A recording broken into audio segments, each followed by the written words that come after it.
Hello, everyone, and welcome to today's webinar. My name is Olga Bodie, and I'm a SynGAP parent and part of the team here at SynGAP Research Fund.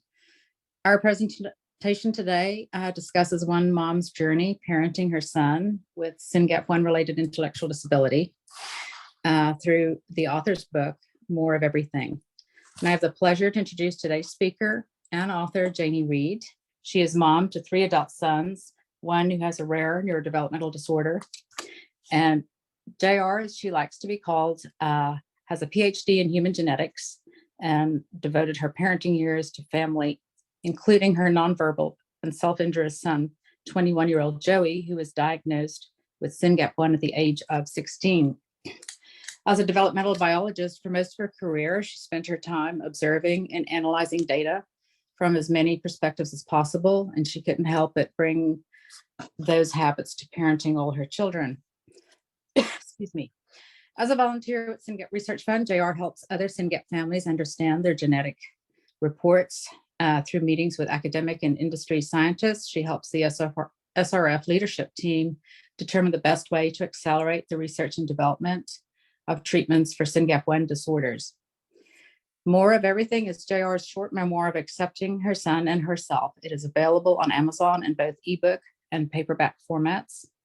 In addition, More of Everything is being translated into Spanish, and an audiobook will be forthcoming later this year. JR has retired from her career as a basic scientist and is now a parent coach. She helps parents who are working hard to parent their children and want to feel more connected, even in the face of developmental obstacles. JR lives in Seattle, and her languages are English and Joey's sign language. A recorded version of this webinar will be available on the SRF website under webinars on the family menu. And by the end of this presentation, you will have the opportunity to get your questions answered, and we'd love to hear from you. So please write your question in the Q&A below. And for those of you just joining us, welcome. And again, our speaker is Janie Reed. It's now my pleasure to turn things over to JR. Thank you, JR. Thank you, Olga, for inviting me to do this live webinar and for that lovely introduction. And to the audience, thanks for being interested in my experience. So some of you have talked to me on the phone about your genetic report or read one of the blogs I helped write. There is another side of me that's different than my science role, and that's the person speaking to you now. So I'm here as Joey's mom. This is the part of me that longed to be a mother before I was 32, and then strived to be a great mother from age 32 for about 2 decades. And now at 55 is content with being a connected mother. So to introduce you to that part of me and to Joey as a pair that grow together, I'm going to read from my book. This anecdote is when Joey's 8 years old and I'm 42. And it's titled, Building a Relationship in Extreme Circumstances. I wake up to see 2:06 a.m. on our digital clock and hear Joey bumping around in his bedroom. He's 8 years old and often can't sleep through the night. He hasn't yet wiggled his doorknob, which I outfitted with a jingle bell bracelet so I can hear when he leaves his room. My feet find my jeans on the hardwood floor, and I pull them on under my nightgown. I push my arms and head through a quarter-zip fleece, and my gray-brown hair goes up in a ponytail. I make it into Joey's room and close the door behind me. I feel victorious that I'm so far unnoticed by my husband or our other 2 kids, all sleeping. I sit next to Joey's bed, and with a soft, slow descending tone, I say, lay down. What would be rife with negative connotation to another person is just what Joey needs to hear in order to process language. We bought a low, simple bed frame when Joey started climbing and jumping on his bed. We replaced his hanging ceiling light once he could make it swing by batting it with a pool noodle. As it nears 3 a.m., Joey stands in front of his closed door and knocks. I know this is the most polite way he can declare his intent, so I give up on getting him back to sleep. Time for us to go downstairs. The bulk of our unfinished basement is a playroom with 5 escape routes. Doors connect to the garage, the backyard, the laundry room, the furnace room, and the staircase leading back upstairs. Plastic shelving divides the far end into a gaming retreat. In the main area, between the return pipes below the ceiling, sits a custom steel frame where we can hang swings, a rope ladder, or a punching bag. I have a crate of old VHS tapes from my nieces and a low cabinet housing a TV and VCR. Joey looks content while he sits and rocks on the rope ladder. He's chewing on a stuffed turtle and watching Kipper the dog animated episodes that I set up for him. With pillows and a down comforter, I settle in on the floor. I'm stationed so that I'll be bumped awake when he heads to the kitchen. The voice of the British narrator lulls me to sleep around 4 a.m. In my light drowse, I feel or hear the drop in atmospheric pressure. Cold air knocks my face awake. The first thing I see is the open door to outside, and I realize Joey is gone. Holy shit, he can reach the lock? I jam my feet into my tennis shoes, laces splayed out, and bolt into the backyard, already bright with the motion-activated floodlights. I pause and slowly turn my head to listen for him. I can't hear anything over the chirping birds. Where are you? I don't yell because he won't answer or come. I lurch up the driveway, lit by a bright streetlight. Joey isn't under our dim porch light, caked with cobwebs. He walks to things he likes. On the sidewalk, I look right, the direction for muffins, but see no one. I go left, 10 big steps, and there, next to the neighbor's porch swing, thank you, God, stands barefoot Joey. I sit him down and feel that his hands are warm. His feet are cold, but not icy. I step out of my shoes and put them on his feet and cinch up the laces. I take time to pick our steps back, me barefoot and trying to keep Joey's little feet from stepping out of my giant shoes. On our driveway, I smell the sweet vanilla plants that hedge our yard. Inside the closed door, I wrap him in my comforter and face him. Joey wants to go outside. Mama says no, I say while pointing and signing. He watches the door, doesn't look at his feet in my big shoes or me. Joey wants to, I prompt. Go, he says. Mama says, I wait for him. No, we say together. Arms straight at his sides, he tips toward me on his toes. He lowers his chin to lean his forehead on me. He lets me play with his thick, messy hair. I'm relieved that I found him, relieved that he's compliant and cuddly, not defiant and aggressive. I wipe off our feet and take him upstairs to a warm bath.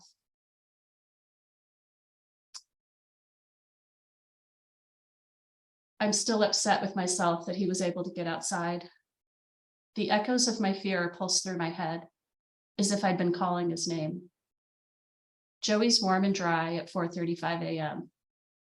1 hour until our coffee shop opens. 2 hours until the others wake up. 4 hours until Joey's school bus comes.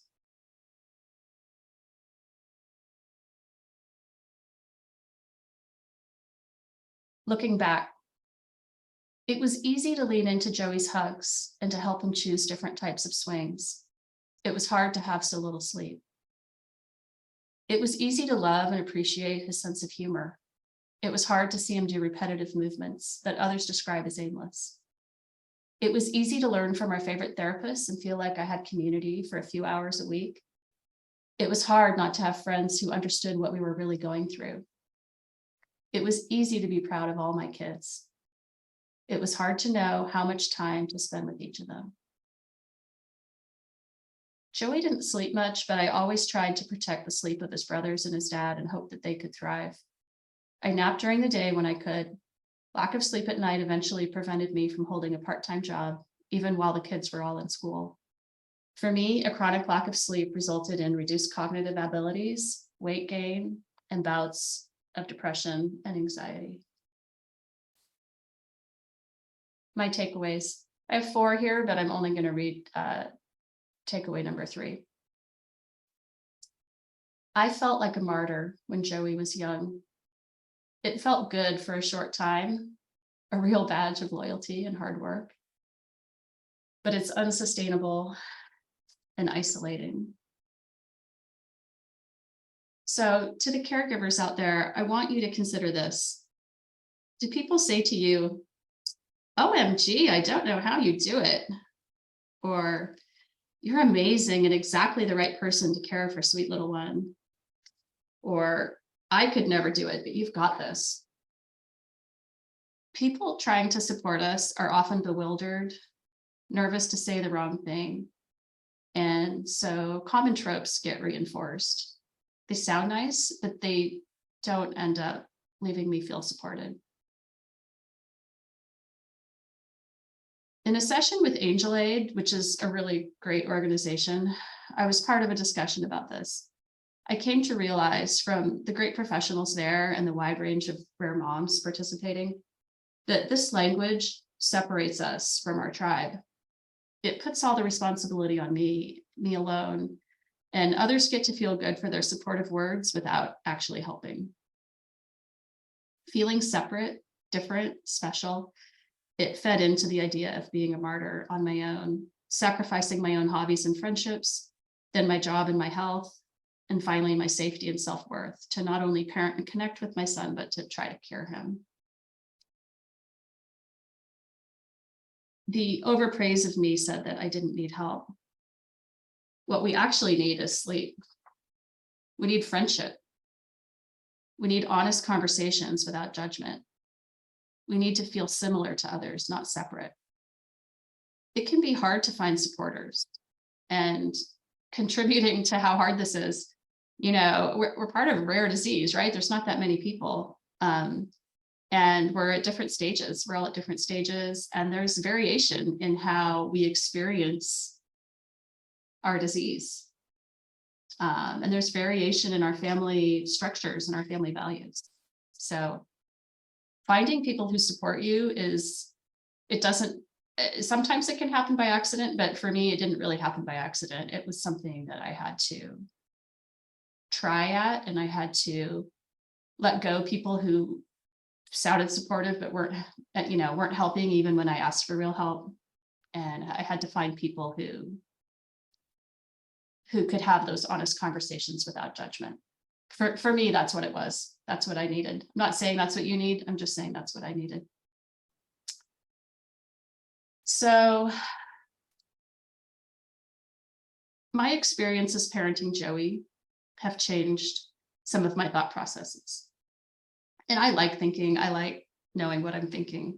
And the changes in my thinking have been pretty dramatic and pretty surprising to me.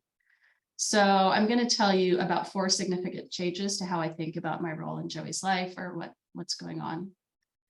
These are specific to my own understanding of our rare disease, our stages, Joey's unique expression of his personality, and the disease. So I don't expect any of you to have these same ones, but I think it's been really interesting to me to find these, and I just want to share them with you.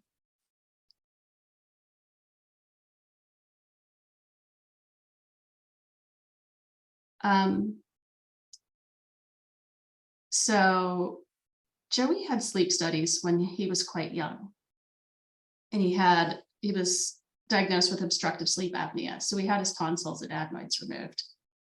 So I'd say my thinking before the sleep studies and surgery, when he could barely sleep, he would basically only fall asleep in my arms. He'd wake up when I moved him. My thinking was, I must get Joey more sleep. My thinking after the sleep studies, after the surgery, after the CPAP, after all this stuff didn't help, it became, keep Joey safe while I sleep. That's a big change, right? Keep Joey safe while I sleep. My thinking before his self-injurious behaviors started, when he was little, he would kind of pretend to pretend to bite the back of his hand. And it was, you could tell he was upset. And I was like, oh yeah, whatever, go for it, kiddo. You're not hurting anything. And I would try to get him to not do it, but I couldn't. I just didn't understand it. But then as he got older, he could actually tear into his skin and bleed and get infected and all this terrible stuff. So my thinking before his self-injurious behaviors were real was I must enrich Joey's life. I really wanted him to have the best life possible. And I was looking at him from this lens of not being able to do things, and I wanted to enrich it. So my thinking after his behaviors got really frightening for me, and I'm sure for him, they were keep Joey safe and engaged with neutral emotions. This was important because in enriching Joey's life, I was often trying to get him to have these like higher happy emotions. And I realized after a while that those were like dangerously close to terror. And so keeping him more in a neutral emotion state was better for him and better for everyone. My thinking before learning about SynGAP biology, I mean, in the introduction, Olga told you he wasn't diagnosed till he was 16. So I had 16 years, almost 17 years without understanding SynGAP biology very well. So my thinking before that, I must help Joey develop, that's it. I can't say that any more clearly. I must help Joey develop. That was really my point of view. My thinking after learning about SynGAP biology, treatments may help Joey develop. That's what we're trying to get. That's what we're working toward. That's what we're raising money for. That's what we're in meetings about. Treatments may help Joey develop. My thinking before I ran myself into the ground, kind of physically and somewhat emotionally and definitely mentally, I can and must do more. I've always been kind of that one trick pony that like, oh, something's hard. Okay, we better do more, right? That's how I solve problems. Just work harder, just do more. My thinking after I felt somewhat disabled myself, this is relative. This is like relative to how competent I felt before. So my thinking after I felt run into the ground was my relationship with Joey is my priority.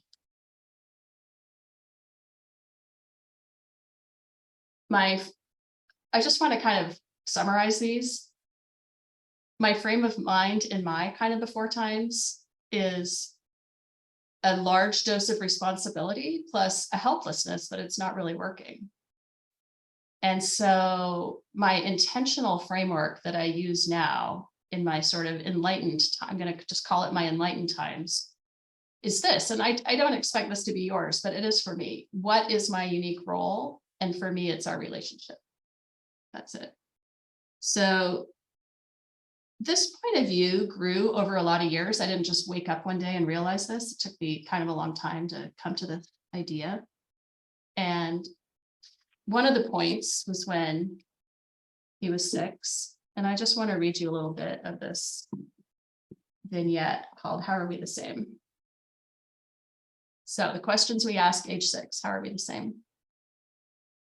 After Joey's 6th birthday, I'm devastated inside. He's still not talking. There's been no meaningful progress for years. Part of me has already let go of the hope that his stagnant 18-month-old abilities will start catching up with those of his peers, which feels disloyal of me. Begrudgingly, I let go of the rest. Now that I'm released from that unhelpful holding pattern, I'm free to paint myself a bleak picture of his future. I create a mental list of things Joey will never do himself based on my own daily actions. He won't change lanes on the freeway. He won't make doctor appointments. He won't plan a party. He won't care for others.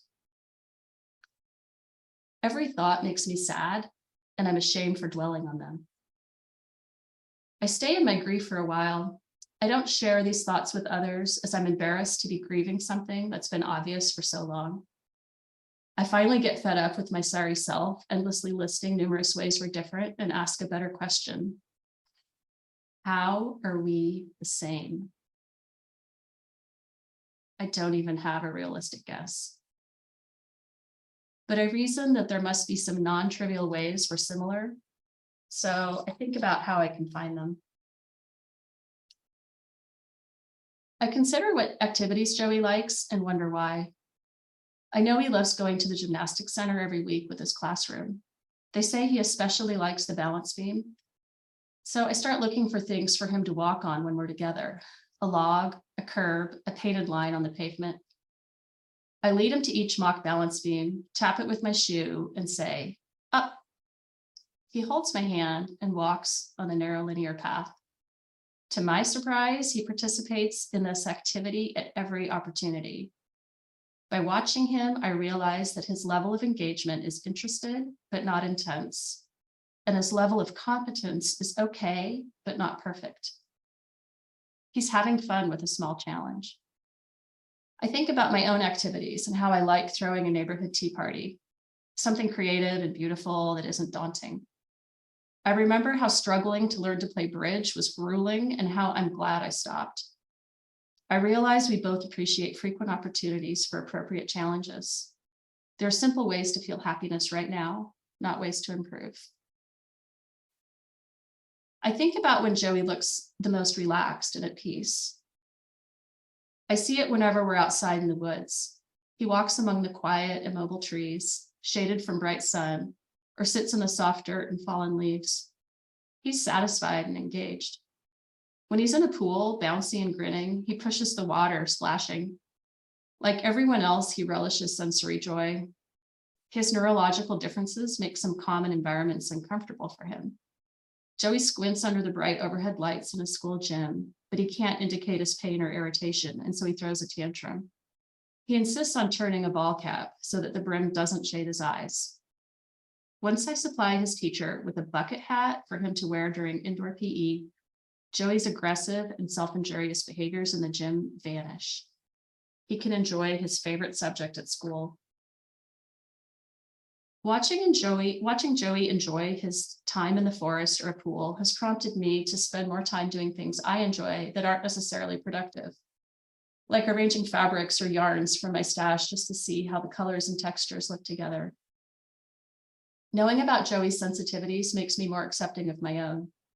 I'm more prepared with hats and sunglasses, more willing to reduce my time in environments that feel harsh to me, even when others expect me to join in their fun. For a good life, we both need our senses to feel good, at least some of the time, and to limit feeling poorly. We need sensory joy. We both love to be adored.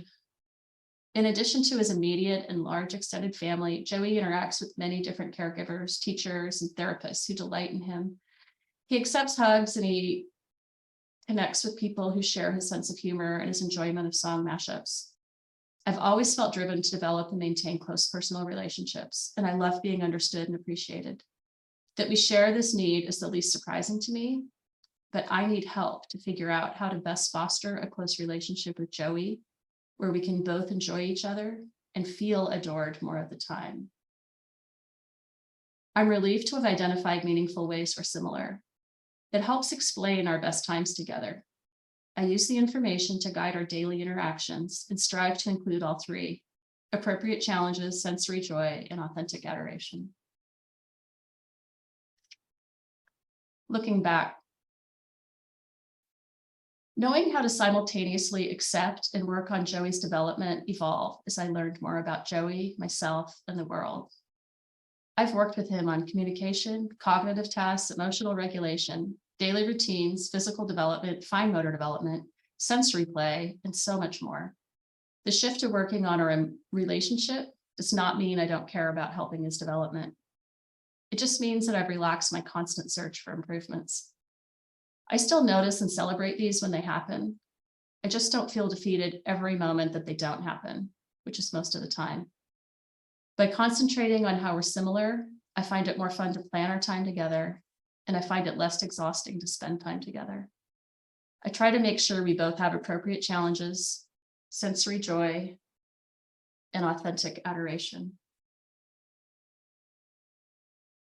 So yeah, I put the slide here just to, I kind of said this in the looking back section, but I just want to really hit it home. I still want Joey to develop. It would be a misnomer to think I don't. I didn't just say, oh yeah, I just want to have a nice time with him. I dearly want Joey to develop.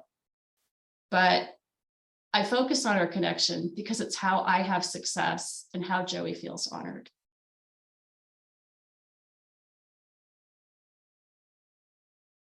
My takeaways, I'm just going to read a few of them.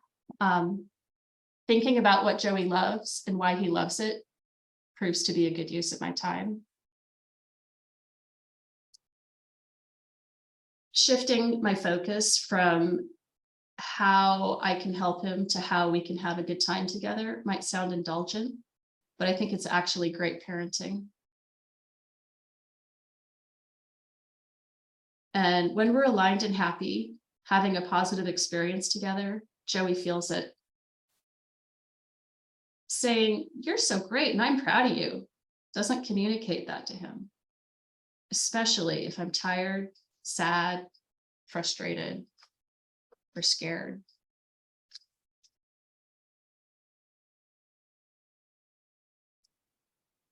So I'm going to just talk a little bit about some of what I've learned. This is what it took to be a better parent with a focus on Joey. So this first line here, it took lots of learning from doctors, from everybody, right? Therapists, teachers, behaviorists, even some really great babysitters. This is, I think, where we all are together. We're all just trying to learn what the heck to do. This is where I think SRF and other communities come in. This is why we have each other, the larger rare disease community. This I think is really common for everybody. And so the other things I'm going to say, I think are maybe less common, maybe not, who knows, we'll see. So it's also taken me lots of observations of Joey and lots of faith in my understanding of him. And I think that I personally have a lot of certainty around this, and I just wanted to describe it to you because it's probably not a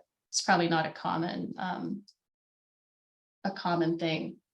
So I have a favorite quote from a developmental biologist, which I have a feeling maybe other people may not. There's actually only 2 famous quotes from developmental biologists, so choosing one as your favorite may not seem that exciting, but this is it for me. I'm going to read it to you, and then I'm going to translate it into how I use it as a parent. So as a scientist, our real teacher has been and still is the embryo, who is incidentally the only teacher who is always right. This is Victor Hamburger, who was born in 1900 and died in 2001, the year Joey was born.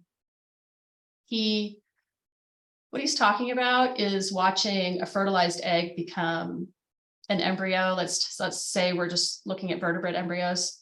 All vertebrate embryos have a similar stage. They have it's at different times because different animals develop differently, but they're recognizable. They have a face, vertebrates have a face. They've got eyes, a nose, a mouth. Their mouth goes to their gut tube. Their brain has a forebrain, a midbrain, a hindbrain. They have a spine, a spinal cord, and they have appendages, forelimbs and back limbs, and got skin on the outside. They got muscles and bones on the inside. So watching a fertilized egg become that is just amazing. And what he's saying is that in order to understand that, you have to watch it. That's where you're going to learn. So as a parent, the way I read that is my real teacher is Joey, who's always right. Whatever's happening for him, that's what's happening. And I can go to experts, I can go to doctors, I can go to therapists, I can learn, but I learn from the people who are watching Joey, not from the people who are like looking in a book. There's a follow-up thought from this, and this one is really important. From Joey's perspective, his behaviors make sense. my job is to try to understand him. So I have a real faith in this. I have a real faith that from his perspective, his behaviors make sense. And they not only help me try to understand him, but sort of give me insight into what is going on inside of him. Okay, so as Joey's mom, I've spent his entire life reading his intent, watching him, reading his intent. I'm pretty good at reading his intent. I mean, maybe not compared to him knowing his intent, but compared to other people knowing his intent, I'm really good at it. What's even harder is trying to understand his response. Like when I tell him things, like there's often it just looks like nothing happened. But that's not always true. And so understanding what it is he understands has been harder for me than understanding what it is he is trying to get across. So now I want to tell you what it took to be a better parent with a focus on me. This is what you're going to find a lot of in the book. So I had to find lots of ways to receive support from others, even when what I wanted most wasn't happening, which was Joey developing. I had to find so many points of acceptance. And these are not just accepting Joey, but accepting, my own limitations, accepting the world, accepting so many things. I had to examine my emotions, figure out which are pure emotions and which are sort of created by me, by my thoughts. And I needed some time to reflect, rest, laugh, connect with others, ultimately connect with myself. So you'll find a lot of that in the book. That's a lot of what it's about. And then what it took to be a better parent with a focus on us, not just on Joey, not just on him, but us together. It took lots of trials to see how we can connect with each other. And I think that the problem here is disappointment, right?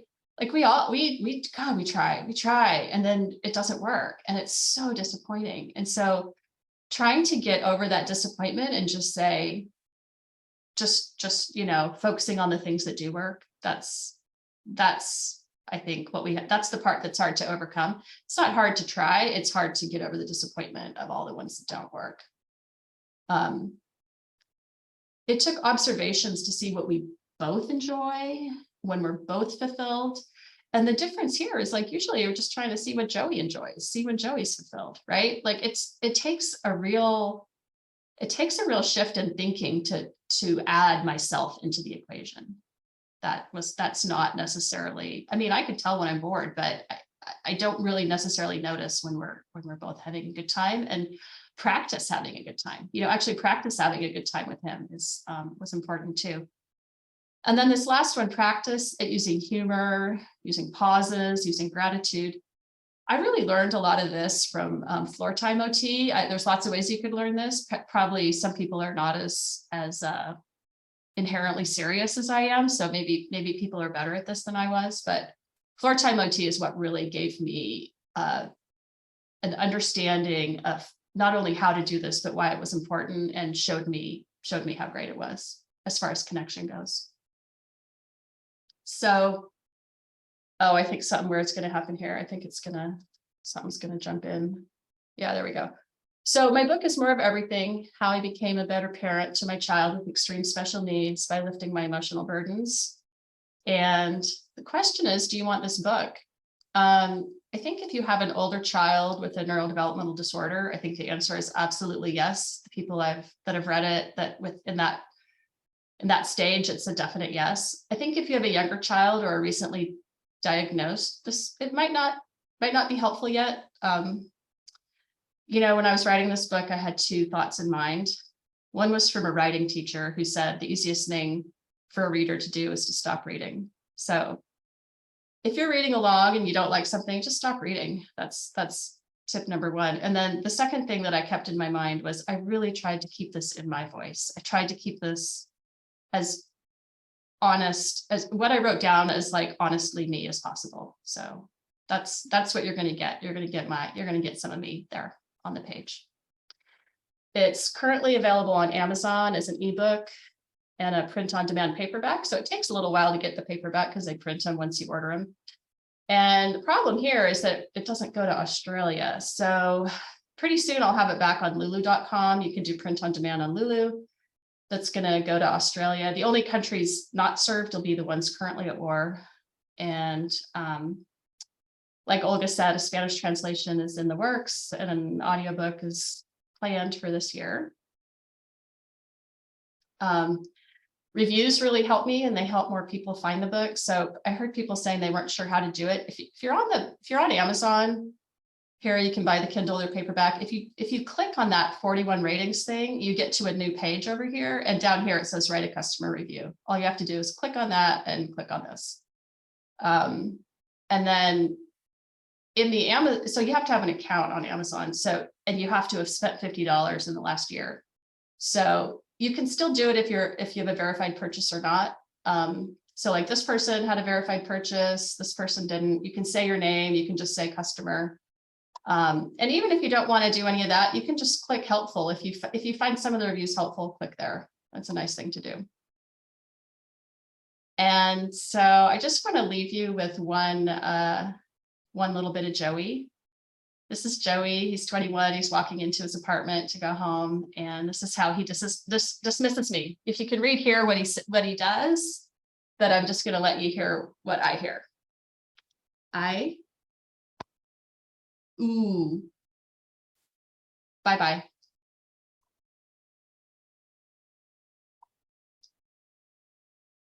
Super cool, JR. Super cool. Thank you so much for doing this. We are joined today by my neurotypical son. John, say hi. You're on a webinar. Go hang out with him. Hi, John. I want to first I want to just celebrate that we pulled this off and we had this webinar. I think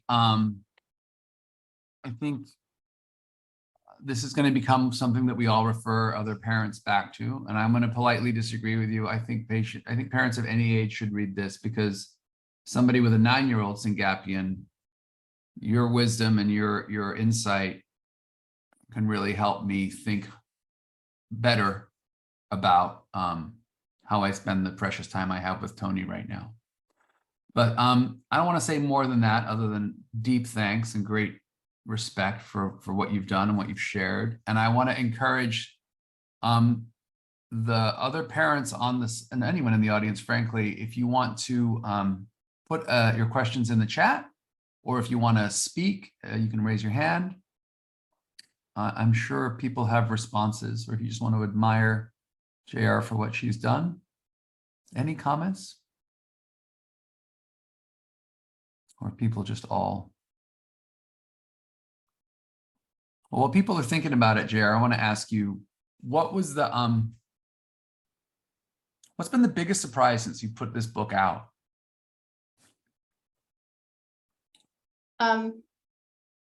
You know, I think as I was writing it, it was really hard. Obviously, I had to take a lot of breaks and rethink things a lot. And, you know, the vignettes I read were kind of sweet, but there's definitely harder ones in there to read. And so I was really just thinking about trying to remember and be as honest as I could about my thought process. And so that was very internal.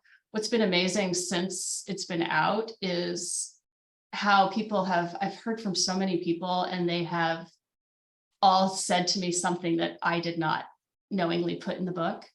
And so I love that it meets anyone where they are, right? Like I think this always happens when you read something, you bring yourself to what was on the page, right? And you have your own thoughts about it.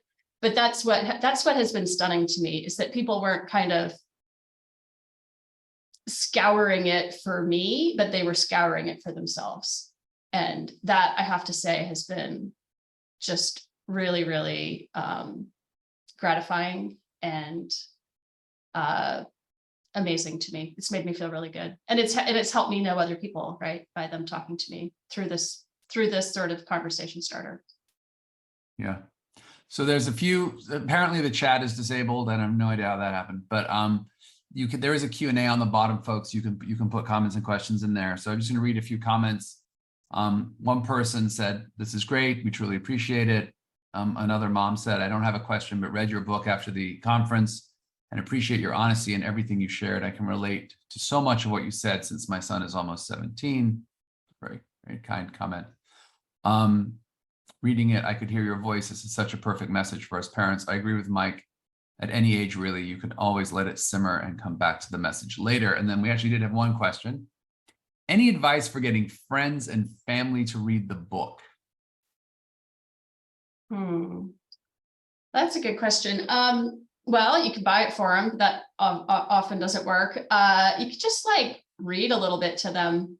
Honestly, you can just take an excerpt into an email and say, "Hey, I just read this. What can you help me with it?" I assume that that's to figure out how to get more support, right? I'm just going to assume that, because we don't.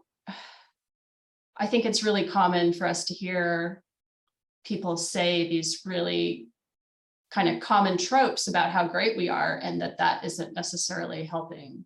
I mean, it feels nice. It's fine. It's not bad. It's better than people yelling at us or like calling the cops on us. You know, like there's lots of bad things that can happen. So it's not bad, but it's also not connecting. Yes. Is there a good way to buy a bulk order other than Amazon? Yes. As soon as it's on Lulu, that'll be easy. So lulu.com will be the way to do bulk orders. And you can go through me depending on how big a bulk it is. If it's, if it's over a few, then I can do the order for you. Yeah. Yeah, lulu.com. I don't have it on there yet, but I will. Yeah, we'll push it out to the community for sure. Marta, you wanted to talk. If you want to come off mute, go ahead.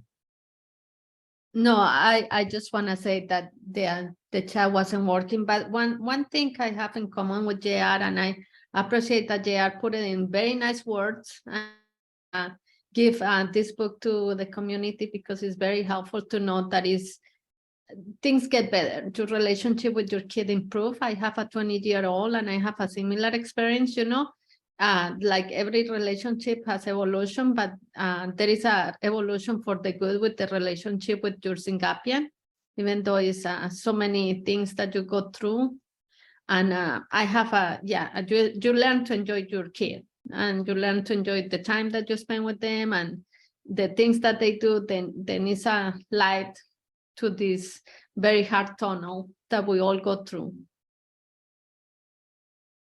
And I think you, Marta, and JR, as parents of adults who have been through so much, staying engaged with SRF and sharing your wisdom and your insights is a gift for all of the families. So we're grateful for both of you.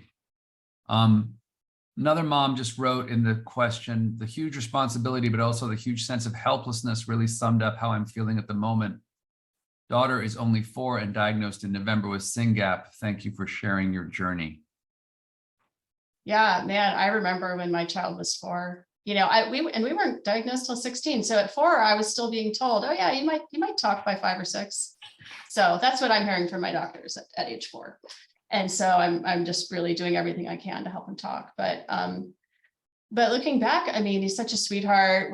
We were really connected, and it's just a lovely, lovely time. So I think understanding the SynGAP biology really helps. I think understanding, in the book, there's one of the subtitles is like, I was the one that had to learn.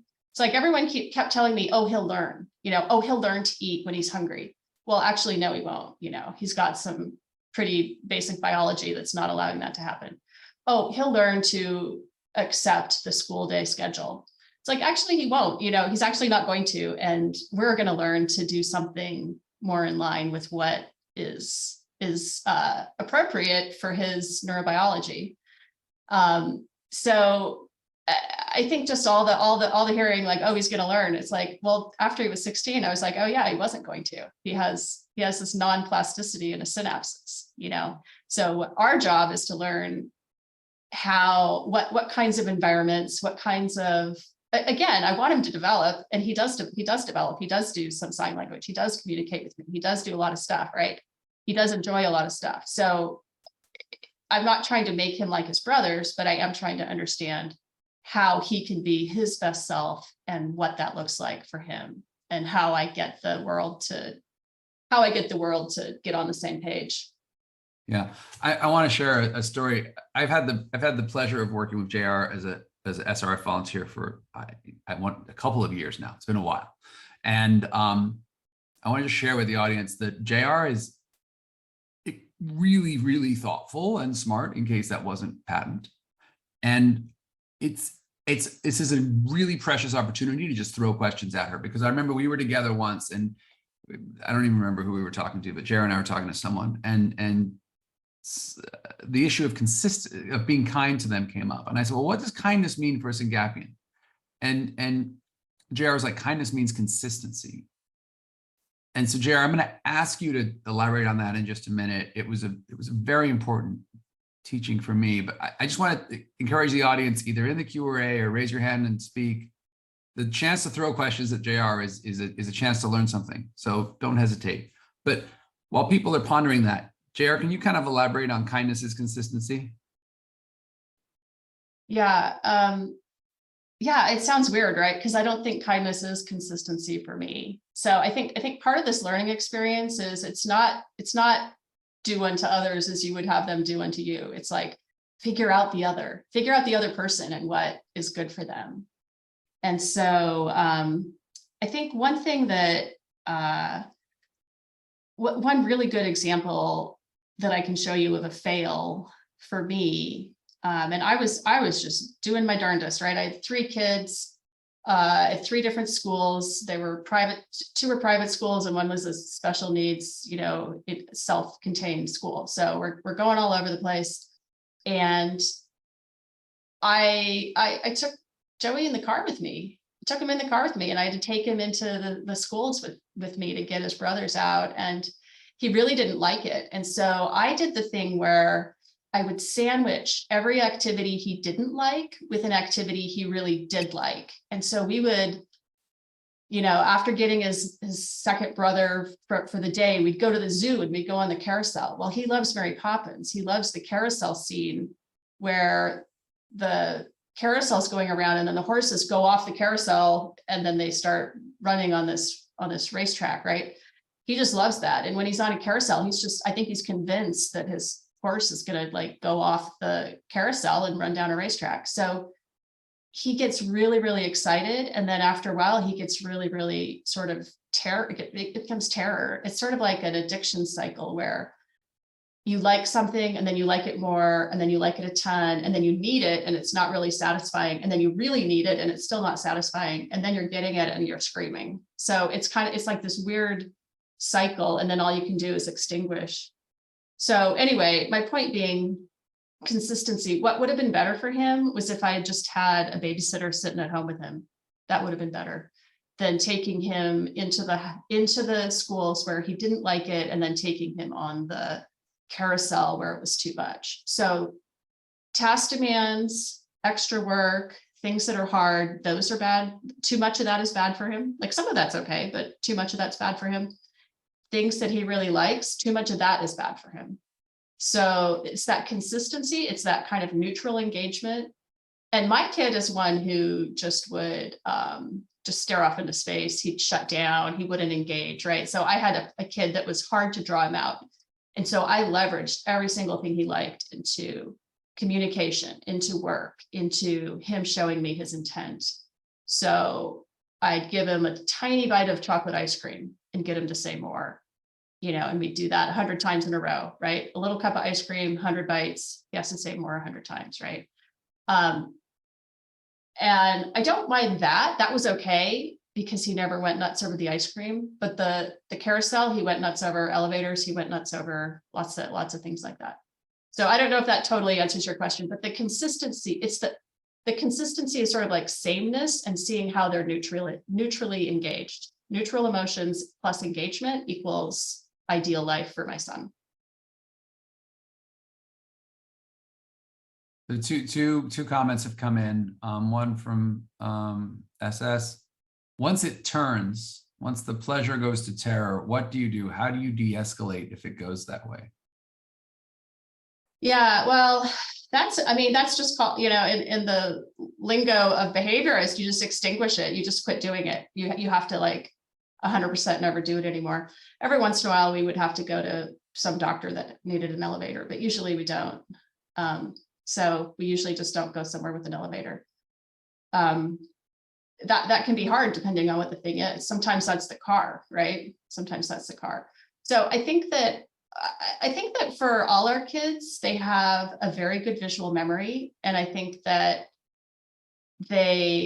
even if they have some motor delays, I think they're like pretty good at getting themselves around. And so I've noticed that my child being able to move himself around is much better than being stuck in a car. Now, being stuck in a car, he kind of likes the car and he has a good visual memory. So if we're going down a street, he's seen it before, he knows where he is.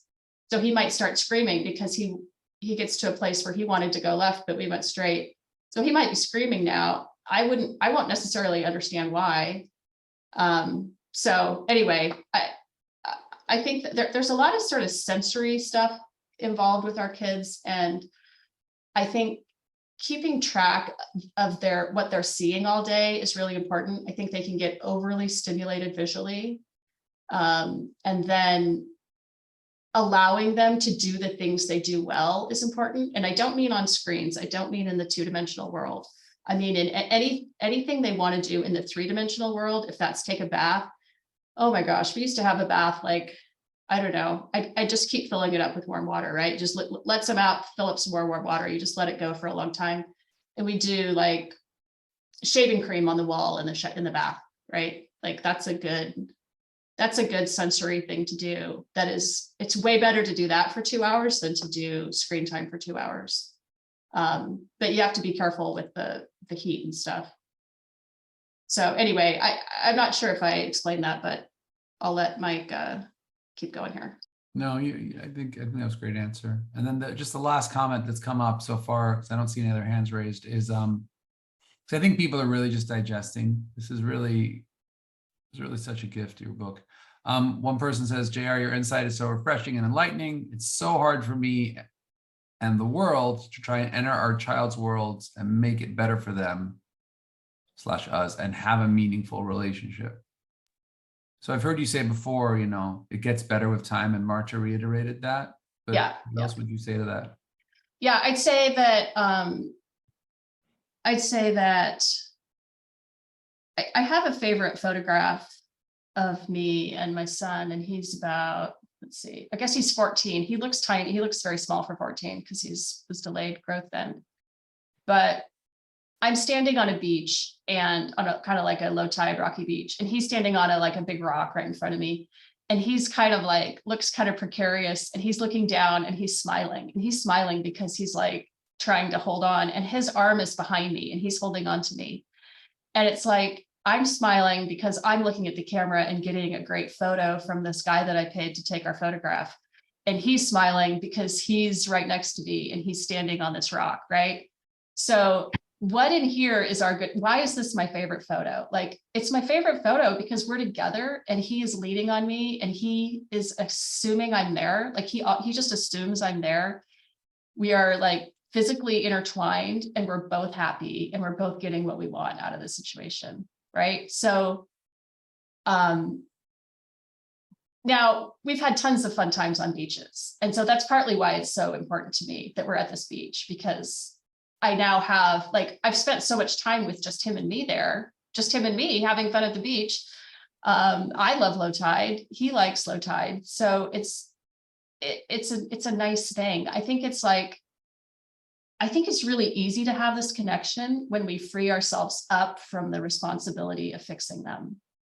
I think it's the responsibility of fixing him that is what weighs me down, because every moment that I'm not fixing him, every moment that there's no one that can help me fix him, it just feels like failure, right? And if I feel like a failure, I'm not having a good connection with him. So it's really a paradox. It's a paradox because it makes it sound like I have to stop trying to help him develop. It's not really that. It's more like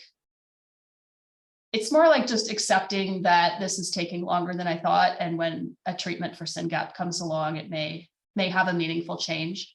He's not going to be, he has two very high achieving brothers. He's never going to be like his brothers, right? Like I don't have that in my mind, but I do have in my mind that instead of him being like an 18 month to 2-year-old, that he might be more like a 5-year-old, like 5-year-olds are really cool, man. Like they have conversations. They like start to use because in sentences, like, like it'd be so nice. It'd be so nice if we just could share, a little more. And what we do share is on a very deep level. It's weird. It's on the surface level and on the deep level. And as a wordy person, as a verbal person, I kind of want it to be on the verbal level too. So I don't know if that explained anything for JJ, but that's how I feel about it. Like, try to release yourself from the responsibility of fixing him, because that will allow you to connect with him. And when you can connect with him, you can better fix him, because what we really want is him to be fixed. So it's a paradox. It's not exactly, it's a paradox. Amazing. Well, I don't want to drag this out. We're really grateful. I am confident this will become one of the most watched webinars we've ever had. For people who want to go tell their friends to watch this, normally takes us a couple days to process these and put them on the website. But if you go to the syngapresearchfund.org website and you click on resources, right underneath blog is webinars. And that's where you will find this recording. I want to thank everyone for coming. If there's no further questions, thank you for sharing your time and your wisdom, JR. We are really blessed to have you. Thank you so much for inviting me. Bye, everybody.